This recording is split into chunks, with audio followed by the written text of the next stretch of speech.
అంతర్రాష్ట్ర ట్యాక్స్ పై కోర్టులో విచారణ కొనసాగుతోంది. ట్యాక్స్ చెల్లించాల్సిందేనని కోర్టు స్పష్టం చేసింది. దీనికి సంబంధించి మరింత సమాచారం మా కరెస్పాండెంట్ విక్రమ్ అందిస్తారు.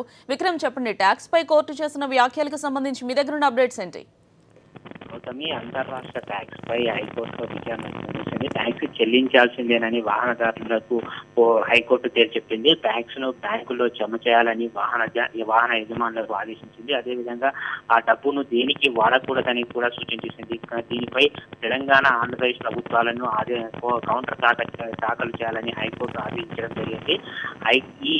ఇది మాత్రం ట్యాక్స్ చెల్లించేది బ్యాంకులో జమ చేసే మాత్రం హైకోర్టును ఆశ్రయించిన వాహన యజమానులకే మాత్రమే ఈ తీర్పు వర్తిస్తుందని హైకోర్టు స్పష్టం చేసింది. అయితే ఆంధ్రప్రదేశ్ లో రిజిస్టర్ అయ్యి అక్కడి నుంచి తెలంగాణ రాష్ట్రంలోకి వచ్చే ప్రైవేటు రవాణా వాహనాలన్నీ పన్ను చెల్లించాల్సిందేనని, అయితే హైకోర్టును ఆశ్రయించిన వారు మాత్రమే వారి పన్నును మాత్రమే బ్యాంకులో జమ చేయాలని వాహన యజమానులకు కోర్టు ఆదేశించింది. అయితే చెల్లించిన డబ్బును ట్యాక్స్ ను కూడా దేనికి వాడకూడదని కూడా హైకోర్టు స్పష్టం చేసింది. దీనిపై గత వారం మధ్యంతర ఉత్తర్వులను జారీ చేయడం జరిగింది. ఈ మేరకు ఈ రోజు కోర్టు స్పష్టమైన తీర్పు ఇచ్చింది. ట్యాక్స్ చెల్లించాల్సిందేనని వాహనదారులకు స్పష్టం చేసింది. ట్యాక్స్ ను ఎట్టి పరిస్థితుల్లో బ్యాంకుల్లో జమ చేయాలని, ఆ డబ్బును దేనికి వాడకూడదని కూడా సూచించింది.